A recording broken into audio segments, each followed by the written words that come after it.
I had just returned from flying emergency relief supplies to a wildfire zone when I found a fluorescent pink notice taped to my Jeep windshield. The wind hadn't even cooled the hood down yet. Parking violation, it read in loopy handwriting that looked like it had been practiced in front of a mirror. The offense? Being parked in my own driveway. Right underneath it, in permanent marker, someone had scribbled, "Try reading the rules, soldier boy." I didn't even need to flip it over. Only one person in this neighborhood signed notes with hearts over their eyes, Karen. That was the moment I decided if she didn't want me parking my Jeep, fine. I'd just land the helicopter instead.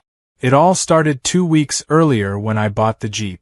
Nothing flashy, just a rugged olive green Wrangler with a tow winch, all-terrain tires, and a bumper sticker that said, "I brake for medevacs." I'd barely had it 3 days before I got my first taste of HOA tyranny.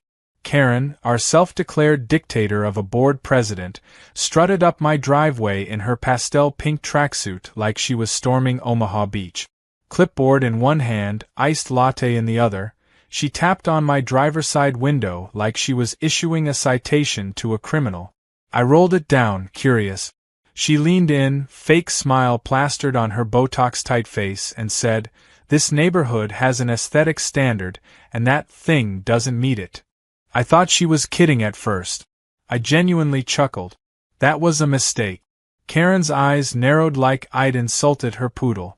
She snapped a photo of my Jeep, jotted something on her notepad, and walked off without another word. By dinner, an email from the HOA had arrived, subject: Urgent compliance issue. They wanted me to relocate the unsightly vehicle from view, suggesting I store it in a covered garage or appropriate off-site facility. I replied with a simple question. Does my driveway count as unsightly, or just my service record? That response didn't go over well. The next morning, my mailbox had a thick envelope filled with HOA code violations I'd never seen before. Some were laughable: no visible decals, no utility racks, no parked vehicles over 72 inches high for more than 4 hours. It was like they'd invented rules overnight just to get under my skin. But I wasn't the only target. Talking to the neighbors, I learned Karen had fined a retired firefighter for parking his vintage Chevy pickup too close to his curb, and even demanded a veteran down the block repaint his American flag-themed mailbox because it clashed with the community color palette. Most of my neighbors were good people. Teachers, small business owners, a few retirees. But they all had the same look in their eyes when Karen's name came up, exhausted and quietly terrified. She wielded power with a clipboard and a phone line to the towing company like she was running some suburban version of a police state. And the worst part? She wasn't even elected. She'd just been around long enough, steamrolled enough people, and scared off the rest until nobody ran against her anymore. That kind of power breeds a very special kind of entitlement. Still, I figured I could ignore her. I wasn't trying to pick a fight. I parked the Jeep as far into the driveway as I could, nose practically kissing my garage door. I even turned it around so the decals weren't visible from the street. It didn't matter. One night, I came back late from a medevac drill and found the Jeep gone. At first, I thought it had been stolen. I was halfway dialing 911 when I noticed a fresh pink slip fluttering on the ground where my front tire had been. HOA vehicle removal. Emergency lane obstruction. My driveway. My property. They'd towed my vehicle while I was away on active duty drills. That was when something in me snapped, not in a rageful way, but in a surgical, deliberate kind of way. I walked into my garage, past the workbench and storage shelves, and unlocked the steel locker in the back corner. Inside, my framed commendations, patches, and an old laminated flight map from my time in the service. I pulled out my license, still current, and smiled. If Karen didn't want a Jeep in the driveway, maybe she'd enjoy the roar of rotor blades instead. I didn't tell anyone my plan. Just quietly started working on a few home improvements. I re-leveled part of my backyard under the guise of installing a meditation zone. bought some synthetic landing mats, and had them shipped in pieces to avoid suspicion. When Karen asked, I said it was for yoga. She wrinkled her nose and said, "Just make sure it doesn't attract bugs." That week, I drove to the regional airstrip where my buddy Jeff worked maintenance for private aircraft. We got to talking about FAA regulations, low-impact helipads, and the legalities of takeoff and landing on private land in a semi-rural zone like ours. Turns out, as long as I wasn't interfering with wildlife, flight paths, or other homes, and had the proper permits, I could absolutely land a helicopter in my yard. So I filed for a short-term experimental air operations permit, listed myself as a medical responder with air evac background, provided copies of my certification, and walked out of City Hall with a signed document that made one thing very clear. I wasn't breaking the law. I was just flying above it. By the time the Jeep was finally returned, dinged up, scratched, and with a broken side mirror, I wasn't angry. I was focused. I filmed the damage, documented the retrieval process, and uploaded a calm, matter-of-fact video online titled, "HOA illegally towed my vehicle while I was serving, so I'm taking another route." The internet ate it up. Hundreds of comments poured in with stories of petty HOA dictators, parking wars, and revenge suggestions. One guy offered to send me landing lights. Another said, "Land that bird and let Karen know what altitude authority really looks like." I hadn't even brought the chopper in yet and I already had a fan club. But I wasn't doing this for attention. I was doing it to prove a point, that when bullies write their rules in ink, the best way to fight back is to show up with a different kind of pen. One with a rotor blade. And so, as I stood in my garage, helmet in hand, the early morning sun slicing across the floor, I heard the faint, rhythmic chop of blades in the distance. My ride was inbound. And I was about to give Karen a wake-up call she'd never forget.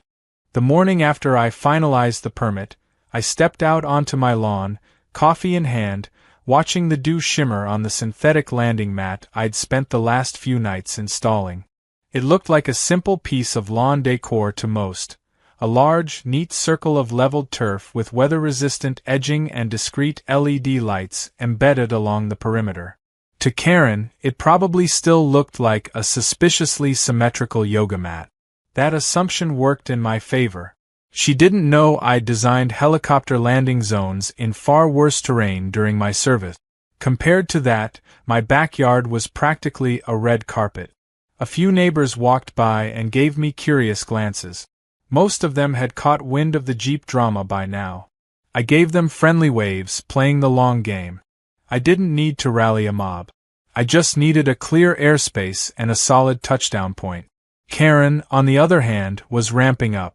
She'd taken to doing slow laps around the block in her golf cart, clipboard clutched like a rifle, sunglasses perched on the tip of her nose as if scanning for insurgents.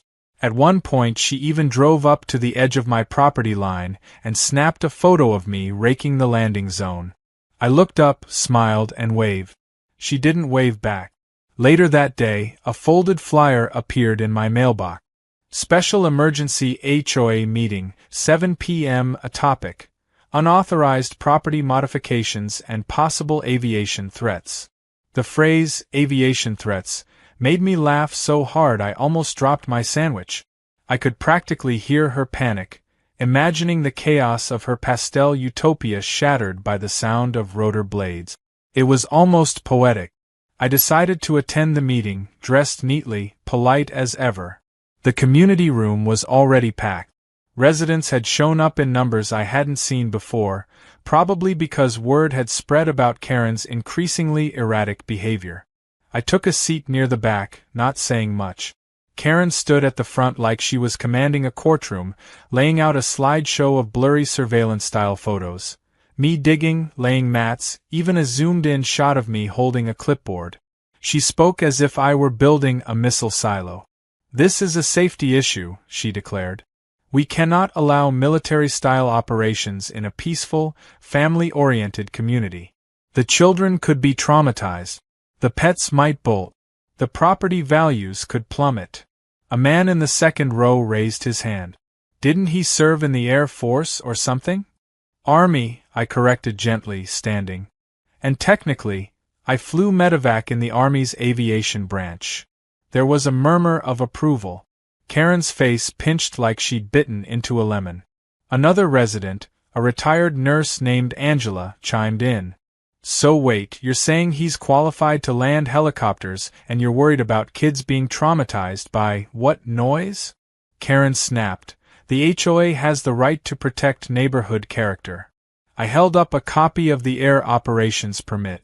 And the FAA has the right to permit qualified pilots to land on private property under specific conditions, which I meet. Everything I've done is within my legal rights. There was a moment of silence. Karen turned redder than the HOA logo. She tried to pivot, rambling about noise ordinances and possible air pollution, but the crowd wasn't buying it. I didn't need to say another word. I'd let the permit, and her own paranoia, do the talking. After the meeting, a few neighbors came up to shake my hand. Some offered to help paint lines for the pad or help with camera coverage for landing. One guy even said his teenage son was interested in aviation and asked if he could watch the first landing. I agreed, telling him it might be sooner than he thought. Over the next few days, I tightened up the setup. I installed a windsock, a small weatherproof radio beacon, and marked out a safe viewing area for anyone curious. I even ordered a collapsible landing zone active sign just to drive the point home. I didn't want drama, I wanted precision. I wanted everything clean, clear, and above reproach. Then came the call from my old flight buddy Jason, who ran a private air logistics company nearby. He had an old Bell 206 sitting in the hangar. Not pretty, but legal, reliable, and light enough to touch down without kicking up debris.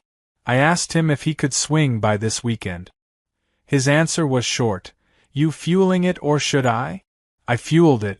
The night before the landing, I parked the Jeep squarely in the middle of my driveway again, just for old time's sake. Karen didn't disappoint. Around midnight, I saw her outside, pacing in front of it, phone pressed to her ear. I watched from the upstairs window, sipping hot cocoa like it was a scene from a sitcom. Eventually she stormed off, defeated for the moment. By sunrise, everything was ready.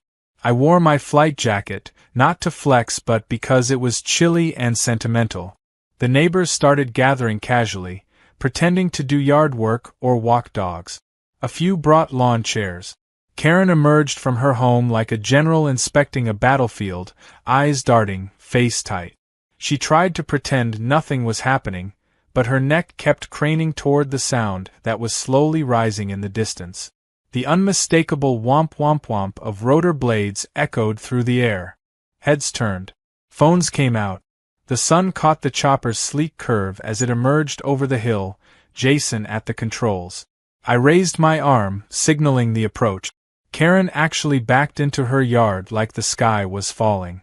The Bell 206 came in slow, graceful, descended over my house like an angel of mechanical justice, and touched down with a whisper of wind. I gave a sharp nod and Jason shut her down. I could see Karen on her porch, mouth wide open, clutching her latte like it might protect her. I walked over and opened the side door for my guest. Jason hopped out, grinning. Nice spot. Better view than half the helipads I've been on. I turned and looked across the cul-de-sac at Karen, who was frozen like a statue. I waved. Morning, Karen. Hope the noise wasn't too unsightly. She didn't respond. Just went inside and slammed the door hard enough to rattle the porch furniture. The neighborhood, meanwhile, erupted into low cheers and stunned laughter. The man with the teenage son brought him over to meet us, and Jason showed him around the cockpit. More than a few people snapped photos. The best part? Everything had been done legally, calmly, and without a single raised voice. The first landing was done. The statement was made. But it wasn't over. Karen had taken this to a personal level. And now that I'd shown her what a real landing looked like, I had no doubt she'd try to fight back. I'd seen her kind before. But I also knew something else. No matter how hard she pushed, I was ready to fly circles around her. The Monday following the helicopter landing felt different. The air was still, but the atmosphere in the neighborhood was electric. I took my morning walk as usual, coffee in hand, but now every neighbor I passed gave a knowing smile or a thumbs up. A few people stopped to ask questions about the chopper, like I'd become some kind of local aviation celebrity. One woman said her son had started looking up pilot schools after watching the landing. A retiree named Carl, who normally barely grunted at anyone, actually tipped his cap and said, "That was the most excitement we've had since the 4th of July parade got cancelled." The mood was shifting. For once, the fear of the HOA was loosening its grip. And it was all thanks to a legal, non-aggressive act of defiance that Karen never saw coming. Of course, she didn't stay quiet for long. By that afternoon, she'd already posted a furious letter on the HOA bulletin board titled, "The Sky Menace and Its Consequences." It was printed in bold, with words like terrorize, dangerous aircraft, and public nuisance scattered throughout. She even claimed I'd violated the community's airspace agreement, which isn't a real thing. I overheard her telling someone at the mailbox that she was in contact with the FAA, the mayor, and a flight safety attorney. She didn't name any of them, probably because they didn't exist. What she didn't realize was that everything about my setup had been documented, signed, and approved. I wasn't some hothead trying to make noise. I was surgical, and the harder she tried to spin it into chaos, the more ridiculous she looked. Still, that didn't mean I was going to relax. Karen was the type to go down swinging, and I had no doubt she'd start throwing everything she could at me, hoping something would stick. Sure enough, 2 days later, I came home to find a city inspector waiting on my property. He was polite but firm. Said he received a complaint about unlicensed construction in the backyard. I walked him over to the landing pad, handed him the permit folder, and watched him scan through it with a mix of boredom and mild amusement. After a 10-minute walkthrough, he thanked me and said, "You're good to go." Honestly, I think she just wasted both our time. That evening, Karen pulled her next stunt. She marched around the neighborhood collecting signatures for a new motion that would ban any aerial vehicles or aircraft-related activity from HOA grounds. It sounded dramatic, but the key word was grounds. She didn't have jurisdiction over private backyards. When she realized that loophole, she tried to pivot again. She proposed a rule change that would limit noise decibel levels between 8 a.m. and 8 p.m., specifically referencing rotor-based noise sources. Most people saw through it immediately. One guy asked if that meant they'd have to ban lawnmowers. Another joked that Carl's snoring would violate it. To her credit, Karen wasn't stupid, just stubborn and drunk on power. When the legal channels didn't work, she went for the dramatics. One afternoon, a local reporter showed up on my doorstep. Said he'd been tipped off about a renegade pilot disturbing a suburban community. I invited him in, showed him the permits, flight schedule, and even introduced him to a couple neighbors who'd been supportive. He seemed surprised. I offered to take him for a quick loop around the area next time Jason came by. The story that aired the next night was titled Veteran Pilot vs. HOA, Who's Really Out of Line? And featured Karen pacing furiously on her porch while my neighbors applauded the helicopter as it took off again. Needless to say, she wasn't thrilled. But her biggest mistake came when she called the police. It was a Saturday morning. I was helping set up some cones for safety near the edge of the lawn, expecting another landing from Jason. About 30 minutes before touchdown, 2 squad cars pulled up, lights off, and 2 officers approached me. Karen stood across the street, arms folded like she was watching a guilty man get hauled off. The officers were professional, but clearly confused. They said there had been a report of illegal aircraft activity and threats to neighborhood safety. I calmly handed over my binder of documents, license, flight logs, FAA permits, and the letter from the city zoning board. They reviewed everything carefully, even called in to verify a couple things. After about 15 minutes, one officer came back over and said, "Sir, you're completely within your rights. We're sorry to bother you, but we had to respond to the call. I nodded, thanked them, and asked if they'd like to meet the pilot once he landed. They actually stayed for it. Jason came in smooth as ever, landed without a hitch, and waved at the officers.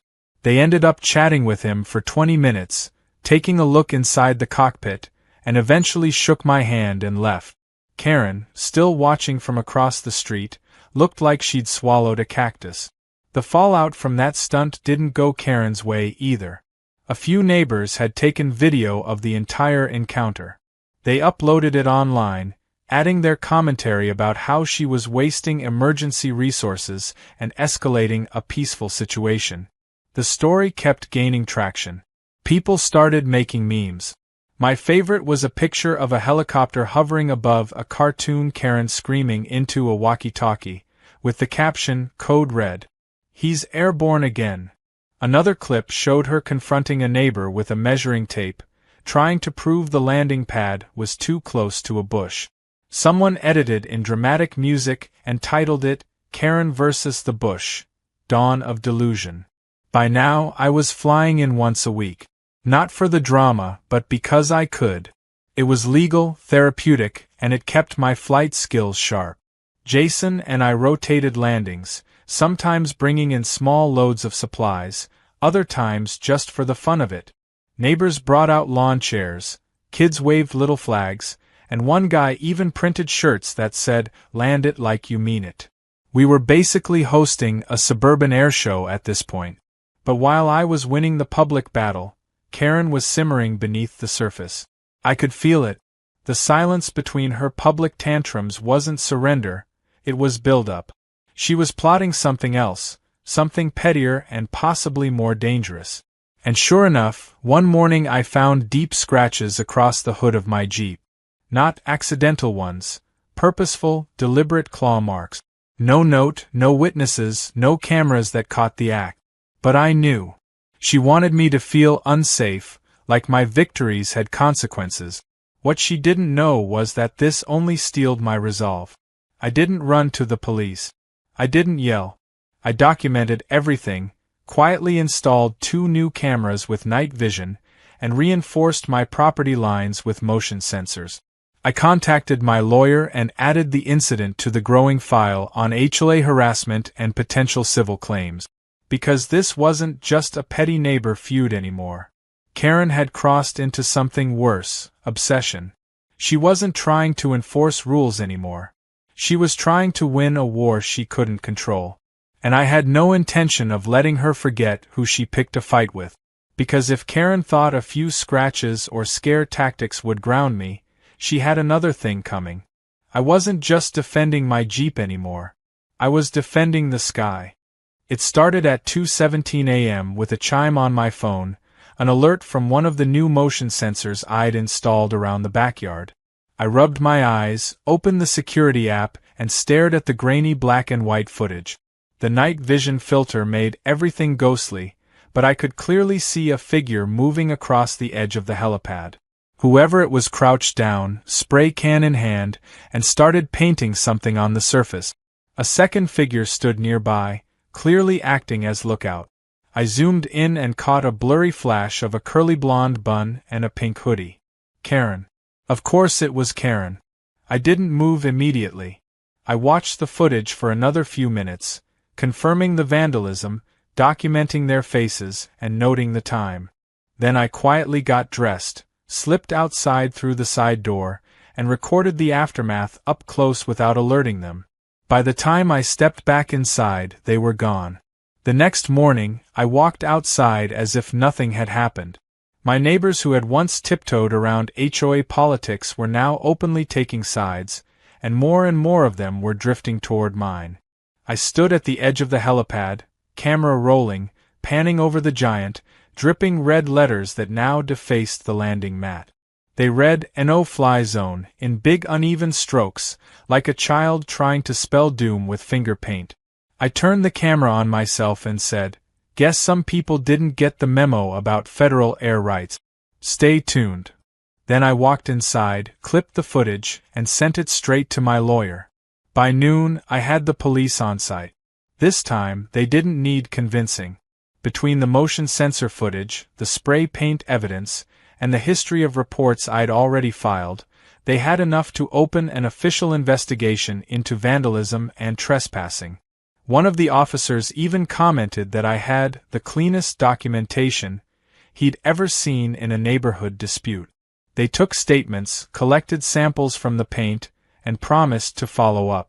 As the patrol car pulled away, Karen watched from across the street with arms crossed and sunglasses on, pretending to water a bush that had been dead for 3 months. She didn't say a word. Neither did I. But the fallout came quickly. Word spread fast, and the same neighbors who had cheered during the helicopter landings were now visibly angry. People were tired of the drama, tired of the threats, and tired of Karen. The next HOA meeting was standing room only, and for the first time since I'd moved into the neighborhood, it felt like the majority had finally found their voice. The crowd didn't even wait for Karen to call the meeting to order. A neighbor named Linda stood up and said, "We're done. We want a vote. Now." Karen tried to protest, claimed it was a legal procedure, that the board needed notice, but someone in the back shouted, "So give us the notice. We'll be back tomorrow." Another voice said, "Or we just call the state attorney general and ask how you've been running this HOA without elections." Karen fumbled for control, but it was already gone. That night, half the board resigned. The other half scheduled an emergency re-election meeting for the following week. Karen had always ruled by fear and silence. But once the silence broke, it was like watching a dam collapse. Neighbors who had never spoken up were now openly sharing horror stories. Fines for bird feeders. Complaints about driveway chalk. Threats for leaving trash cans visible for more than 12 minutes after collection. Someone even read aloud an email Karen had sent demanding that children not shriek or laugh excessively outdoors after 6 p.m. It was absurd, and everyone knew it. Still, Karen wasn't finished. The following weekend, as I prepped for another landing, I noticed something odd near the edge of the pad. Folding chairs. Orange cones. A flimsy, "Do not enter" sign zip-tied to a garden stake. It looked more like a toddler's attempt at crowd control than an actual blockade, but I knew exactly who had put it there. It was a desperate move, a last-minute stunt to make it look like the community had rejected the helicopter use. I considered moving the cones myself, but instead, I made a call. 10 minutes later, 2 patrol cars rolled up again. I waved them over, explained the situation, and showed them the permit. The officers didn't just clear the blockade, they actually helped me move it off the lawn. I thanked them, and one of them laughed and said, "Honestly, this is way more fun than writing speeding tickets." A small crowd had gathered again, phones out, cheering as the helicopter came in low and landed cleanly right in the center of the pad. Karen stood across the street, glaring so hard I thought she might melt her sunglasses. That night, I flew a low hover over the neighborhood, not too low, just enough to catch everyone's attention, and trailed behind the chopper a long banner that read, "Parked enough." It wasn't petty. It was poetry. The same woman who said my Jeep didn't belong in a driveway was now watching a flying billboard pass over her house. Neighbors laugh. Some clap. One guy filmed it and uploaded the video with the caption, "When HOA Karen says no parking, so you upgrade." But even with Karen losing her grip, I didn't stop preparing. I knew she'd try one last attack. Something legal or dramatic or both. Sure enough, I got a letter in the mail 2 days later. A formal cease and desist notice drafted by a lawyer. It accused me of harassment, intimidation, and violation of unspecified airspace norms. It was laughably vague and filled with errors, and my own attorney, who had been enjoying the saga more than he admitted, called me and said, "This thing wouldn't hold up in front of a kindergarten teacher, let alone a judge." Still, I took it seriously. We filed a formal response, listing every permit, law, and video log supporting my case. Then we added a counterclaim. Harassment, defamation, and property damage, with photo evidence of the vandalism and a witness list that included 5 neighbors. Karen hadn't just lost the battle. She was losing the war, And she was doing it to herself. In the following days, I noticed something strange. Karen's prized flowerbed out front was being neglected. Her once pristine lawn was browning at the edges. She stopped patrolling in her golf cart. For the first time, she looked tired. Not just defeated, tired, worn out, like a balloon slowly losing air. It didn't give me pleasure. It just confirmed what I already knew. People like Karen don't operate well when the spotlight shifts. She wasn't interested in community harmony. She was interested in control. And now that control was slipping. I didn't celebrate. I stayed calm, professional, focused, because the war wasn't over, not yet. Karen still had influence, still had some supporters, and there was one final vote approaching that would determine the future of this entire neighborhood. One more chance for her to claw her way back into power. But this time I was ready. Because now I wasn't just the guy with the helicopter. I was the guy who made the sky obey. The morning of the final HOA vote dawned calm and silent, like the pause before a storm. I had my usual coffee in hand, watching the dew lift off the grass, the sunlight slowly warming the helipad. My Jeep sat proudly in the driveway, freshly waxed, reflecting the gold of the morning sun like a trophy.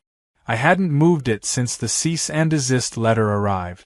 The message was clear now. I wasn't going anywhere. And after today, neither was the peace this neighborhood had finally tasted after years of Karen's reign. The community hall was packed by noon. Folding chairs lined the walls, and people stood shoulder to shoulder along the back and aisles. I took a spot near the front, quietly nodding to the neighbors who had stood beside me throughout the chaos. Even those who had remained neutral early on now seemed resolute, energized. There was a buzz in the air, a collective anticipation that something was about to change. Karen entered last, wearing a beige power suit that looked 2 decades out of style, her hair curled tighter than ever, face set like stone. She clutched her clipboard like a shield, walking stiffly to the board table as if it were a throne under siege. The meeting opened with routine agenda items, but everyone was just waiting for the big one. Finally, the current vice president of the HOA, a man named Rick who had clearly had enough of Karen's antics, stood and addressed the room. Item 12, he said, vote of no confidence in the acting president and board restructuring. Karen immediately stood up and objected. This motion is improper. It hasn't been reviewed by the compliance committee. The crowd murmured. Rick calmly replied, You disbanded the compliance committee 6 months ago, Karen. Remember? The silence that followed was loud. Karen stammered something about procedure and decorum, but it was too late. A neighbor named Linda stood and handed out printed ballot. Another read aloud the proposal. This motion removes the acting president of the HOA and calls for an open vote for a new board. Effective immediately upon majority. Simple, clean, legal. The vote wasn't even close. The ballots were collected, counted twice for transparency, and Rick took the microphone. 87% in favor. Karen is hereby removed as HOA president, effective now. The room burst into applause. A few people stood. One guy let out a loud whistle. Karen remained frozen, mouth slightly open, trying to process the reality that her power had just evaporated. She didn't say a word as she walked out. No dramatic speech. No threats. Just silence. It was over. For the first time since I moved in, the community felt like a place people actually wanted to live in again. There were cheers outside the hall, neighbors shaking hands, offering thanks, some even hugging. A kid ran up and asked if the helicopter would land again that weekend. I told him, you better believe it. The very next morning, Karen's for sale sign appeared in her front yard. Just like that, she was gone. No farewell notes, no goodbye parties, no last attempts at sabotage. It was almost anticlimactic. She moved out in silence, a moving truck rolling in like a hearse for her failed empire. I watched from my driveway as her furniture was carried out in boxes. One of the movers accidentally knocked over her HOA of the Year plaque, and I admit, I didn't rush to help. She gave me one final glare from her car window as she left, but it didn't carry the fire it once had. It felt more like defeat. After her departure, things in the neighborhood changed quickly. The new board revoked dozens of petty regulations, opened community input forums, and even voted to refund excessive fines from the last year. People brought out decorations for their lawns again. Kids played in the streets without being scolded for running too enthusiastically. It felt like we'd all been holding our breath for years and finally exhaled. To celebrate, I hosted a neighborhood barbecue, inviting everyone, even the ones who had stayed quiet before. Jason flew in with the helicopter, landed it on the pad just before the grill lit up, and stayed for burgers and stories. We set up a bounce house for the kids, lawn games for the adults, and someone even printed "Welcome to No-Fly Zone" t-shirts as a joke. I wore mine proudly. There were speeches, of course. A few neighbors thanked me for standing up when no one else had. But I reminded them I wasn't the hero. I just had a unique skill set and a stubborn streak. They were the ones who showed up when it counted. The video of Karen's removal and the final vote ended up going viral. Someone had filmed the whole thing and uploaded it under the title, HOA Karen Grounded by Helicopter Pilot, Full Community Revolt. It exploded online. Comments poured in from people sharing their own HOA horror stories, their own battles with overreaching authority, and their joy at seeing someone fight back with brains instead of fists. The banner flyover clip was reposted hundreds of times, some adding dramatic music or slow-motion effects. At one point, a national morning show even invited me to speak. I declined politely. This was never about fame. It was about principle. Weeks passed, and the neighborhood settled into a rhythm that felt natural, calm, and friendly. I kept flying in now and then, not to make a statement, but because I enjoyed it. Jason and I even started offering casual ride-alongs for the neighborhood kids on safe weekends, teaching them about aviation and sharing stories from the field. We turned a battlefield into a runway. From the air, looking down on our little corner of the world, I saw the result of resistance done right. Not through shouting or fighting, but through patience, law, and just enough altitude. One day, as I returned from a routine flight, I found a surprise waiting for me on the front lawn. A wooden plaque carved by hand, mounted on a metal stand, with neat engraving that read, "To the man who parked in the sky when the ground got petty. Thank you for helping us breathe again." Underneath, smaller letters added, "Your neighbors." I stood there a while, reading it over, letting the wind from the landing fade around me. It wasn't about the Jeep anymore, or the helicopter, or even Karen. It was about what happens when someone pushes back. Not with anger, but with clarity. Not just for themselves, but for everyone watching quietly from behind closed curtains. I never set out to be the spark for a neighborhood rebellion. I just wanted to park my Jeep in peace. But sometimes peace takes a little noise, a little altitude, and a whole lot of nerve. And sometimes, if you can't park it in the driveway, you land it on the lawn.